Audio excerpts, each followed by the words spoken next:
नमस्कार दोस्तों, मैं आपका दोस्त रवि प्रसाद डायरी ऑफ लाइफ से। तो दोस्तों कैसे हैं आप सब? आइए साथ मिलकर जिंदगी को बेहतर बनाते हैं। तो सबसे पहले दोस्तों मैं माफ़ी मांगना चाहूँगा आप लोगों से, क्योंकि काफ़ी लंबे समय के बाद मैं वीडियो लेके आ रहा हूँ। दरअसल दोस्तों मैं थोड़ा सा अटका हुआ था अपनी कुछ चीज़ों में, क्योंकि मैं अभी फुल टाइम यूट्यूब नहीं कर पा रहा हूँ। मैं अभी जॉब के साथ में यूट्यूब करता हूँ, क्योंकि जो शुरुआती दौर था मेरा भी, जो स्कूल कॉलेज का टाइम था, जिस टाइम पे मुझे अपने आप को स्टेबल कर लेना चाहिए था, उस समय मेरे को इतनी नॉलेज नहीं थी और उसकी वजह से मैंने थोड़ा सा लेट चीज़ों को शुरुआत किया। और जब आप लेट शुरुआत करते हैं तो थोड़ा सी ये आपको दिक्कतें आती हैं। फिर अब मैं फैमिली में पूरी फैमिली मेरे ऊपर डिपेंड है। अभी फादर भी नहीं है, पहले वो बीमार भी चले काफ़ी लंबा समय। तो एक अर्निंग मेंबर के लिए एकदम से कोई बड़ा डिसीजन लेना थोड़ा मुश्किल हो जाता है। तो अभी मैं एकदम से तो नहीं फुल टाइम पे आ सकता हूँ यूट्यूब के लिए, लेकिन हाँ मैं इसको धीरे धीरे करके करता रहूँगा। और मैं जो बातें आप लोगों को बताता हूँ वो सिर्फ बोलता ही नहीं हूँ, मैं खुद पे भी अप्लाई करता हूँ। तो मैं भी अपने लिए एक 2 साल का फाइनेंशियल बैकअप बनाने में लगा हुआ हूँ। जैसे ही वो मेरा 2 साल का बैकअप बन जाएगा, मैं अपनी जॉब को छोड़ के फुल टाइम अपने इस करियर पे ध्यान दूंगा, जो मेरा फुल टाइम ड्रीम है। मैं इसके ऊपर पूरा पूरा ध्यान दूंगा और मैं इसी को फिर आगे बढ़ाऊंगा। लेकिन जब तक इसको मैं धीरे धीरे लेके चलता रहूंगा साथ ही साथ में, क्योंकि कई बार बड़े सपने खत्म हो जाता है अगर आप उसको थोड़ा थोड़ा करते नहीं रहते हो।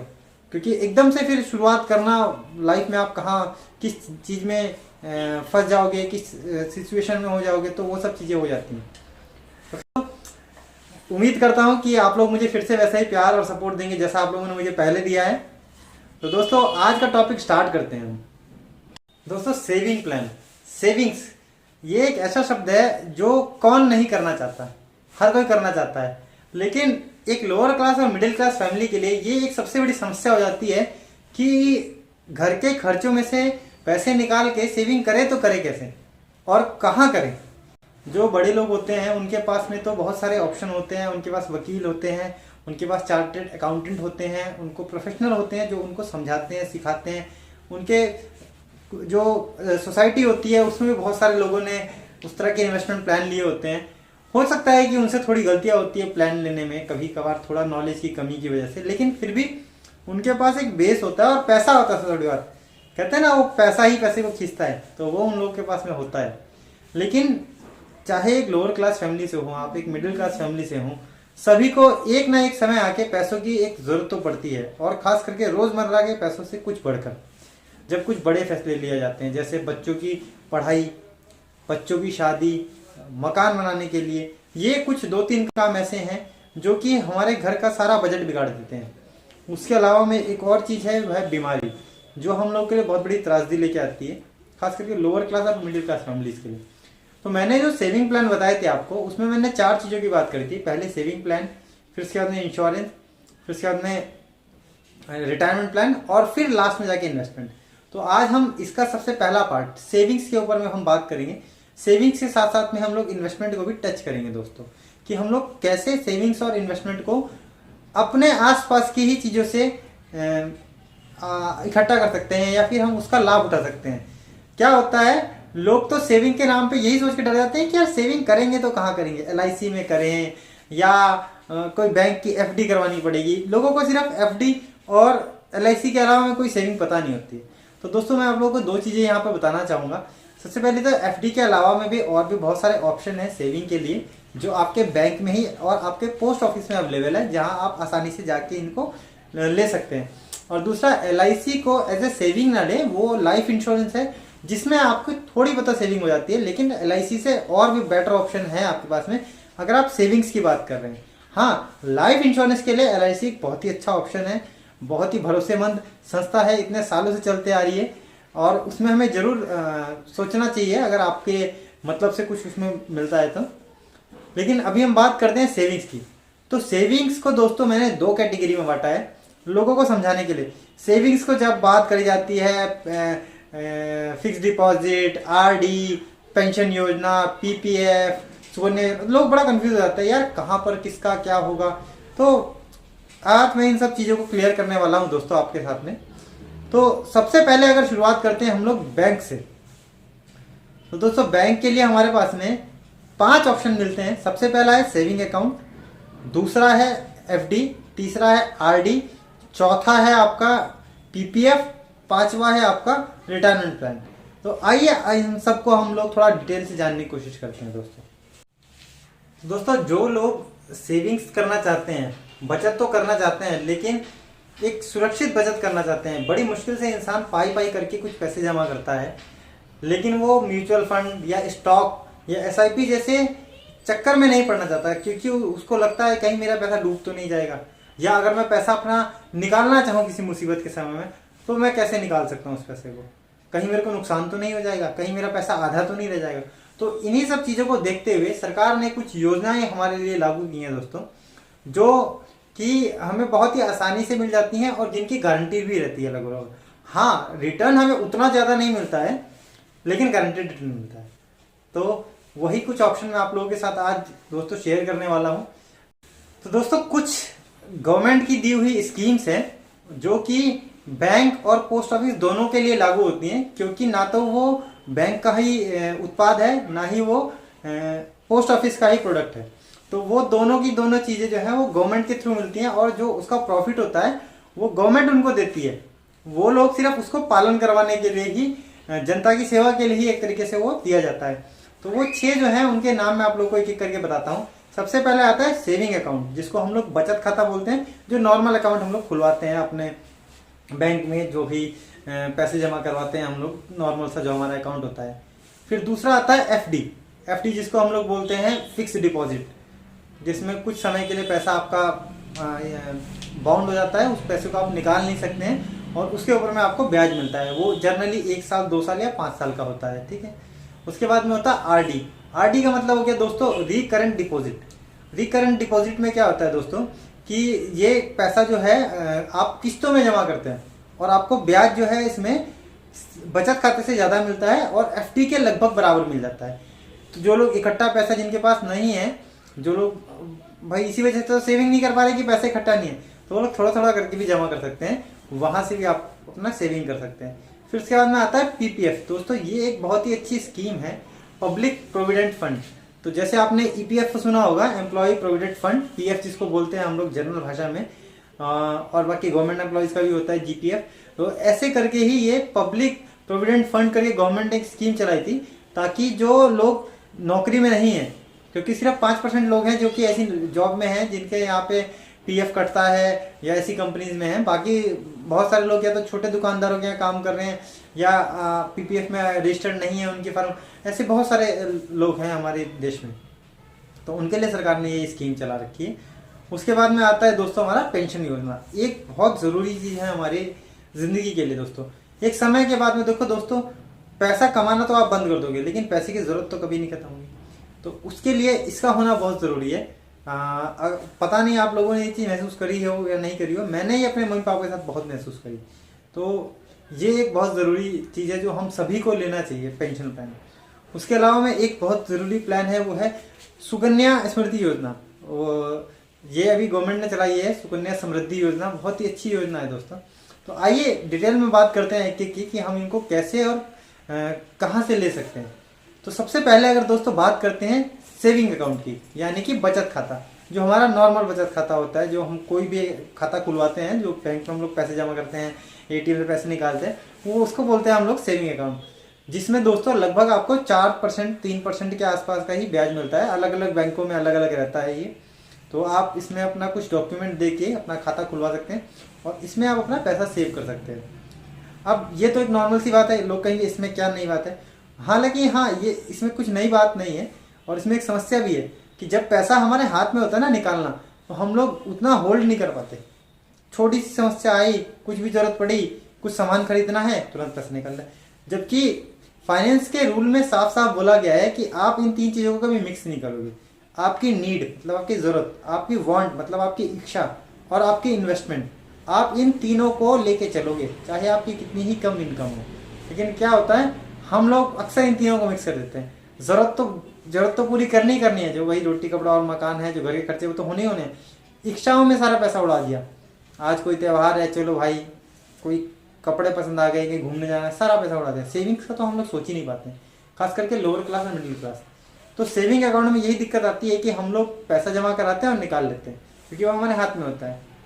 हालांकि इसमें एक चीज़ जो है बैंक वाले नहीं बताते हमें, वो एक अच्छा ऑप्शन है। ऑटो स्वीप करके एक ऑप्शन होता है, मैं कमेंट बॉक्स में भी लिख दूंगा इसको। आप लोग जो हैं अपने बैंक अकाउंट से, अपने बैंक से जाके बात कीजिए कि मेरे को अपने अकाउंट में ऑटो स्वीप लगवाना है। उससे क्या होगा दोस्तों, आपके अकाउंट में जितना भी पैसा है, मान लीजिए 20,000 30,000 एक लिमिट होती है, उसके ऊपर जो भी पैसा आता है वो आपका एफडी के तौर पे चला जाता है और उस पर आपको ब्याज ज़्यादा मिलता है। ये ब्याज स्टार्टिंग में तो छोटा दिखता है, लेकिन ये समय के साथ साथ बढ़ता चला जाता है दोस्तों। तो चक्रवर्ती ब्याज के बारे में मैंने एक वीडियो बनाया था पहले कि compound interest is the 8th wonder of the world. मतलब चक्रवर्ती ब्याज को दुनिया का 8वां अजूबा कहा जाता है। वो क्यों कहा जाता है दोस्तों, आप लोग अगर जानना चाहते हैं तो उस वीडियो को जरूर देखिएगा। उसका लिंक मैं डिस्क्रिप्शन में दे दूंगा दोस्तों, आप इस वीडियो के बाद उसको देख सकते हैं। तो ये है एक सेविंग अकाउंट का तरीका। और दूसरा क्या है, आप पोस्ट ऑफिस में भी अपना बचत खाता खुलवा सकते हैं। बस छोटा सा अंतर ये आता है कि बैंक्स के एटीएम वगैरह ज़्यादा हैं, थोड़ा फास्ट सर्विस है, थोड़ा सा आसानी से आपको रीच मिल जाती है, बहुत सारी ब्रांचें होती हैं। तो ये एक छोटा सा बेनिफिट है। बाकी आपका ऑप्शन है, आप दोनों में से जहाँ चाहे वहाँ करवा सकते हैं आप दूसरी बात करते हैं दोस्तों, वो हो गया था एफडी या टाइम डिपॉजिट, दोनों एक ही बात है, इसमें कोई नई बात नहीं है। जिसको बोला जाता है दोस्तों कि आपका इसमें क्या होता है, आपने एक अमाउंट, लमसम अमाउंट, मान लीजिए आपने 50,000 रुपये या 1 लाख रुपये आपने एक बार जमा करवा दिए और वो कुछ साल के लिए बॉन्ड हो जाते हैं, पैसे बन जाते हैं, आप उसको निकाल नहीं सकते। हालांकि उसमें फायदा क्या होता है आपका, आपको बचत खाते से ज्यादा उसमें ब्याज मिल जाता है। और मान लीजिए अगर आपके पास में आज 1 लाख रुपए भी आ जाए तो आप उसको कैसे उड़ा देंगे पता नहीं लगेगा। आज घर में नया फ्रिज ले लेते हैं, नया वॉशिंग मशीन ले लेते हैं, या नई बाइक ले लेते हैं, ऐसे ऐसे करके कुछ ना कुछ हमारे दिमाग में चलता रहता है। वो पैसे कहाँ गायब होते हैं पता नहीं लग पाता। तो फिक्स डिपॉजिट एक अच्छा ऑप्शन है जहाँ आपके पैसे सेफ रहेंगे और जमा रहेंगे आपके पैसे। अब बहुत सारे लोग ये बोलेंगे कि यार हमारे पास तो हाँ, और एक और बात दोस्तों, आप फिक्स डिपॉजिट बैंक में भी जमा करवा सकते हैं और आप उसको पोस्ट ऑफिस में भी कर सकते हैं। दोनों जगह आपके लिए ऑप्शन खुला हुआ है। इसके लिए कोई सोचने की जरूरत नहीं है कि आपको फिक्स डिपॉजिट जो है वो बैंक में करवाएं या फिर आप पोस्ट ऑफिस में कराएं। ये जनरली 1 साल 2 साल 3 साल या 5 साल के लिए होता है।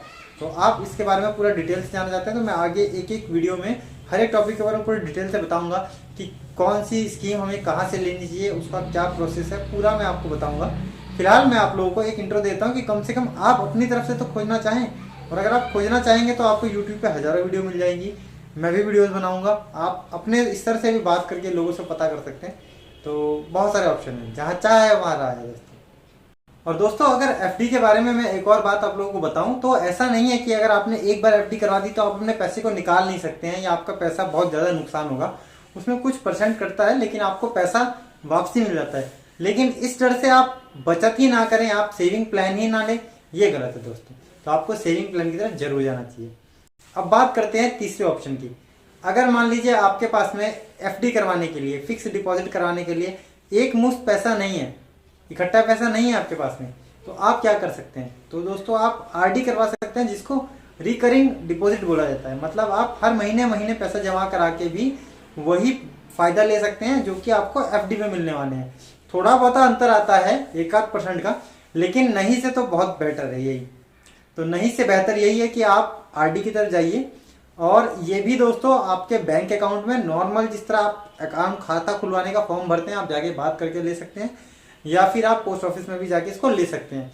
अगर कोई चीज़ समझ में ना आए तो उससे पहले आप कोई एक यूट्यूब पे वीडियो देखें, इंटरनेट पे सर्च करें, कुछ लोगों से बात करें जिन्होंने ले रखा है, और तब जाके अपना कोई निर्णय बनाकर आप बैंक में जाएं या किसी पोस्ट ऑफिस में जाएं बात करने के लिए।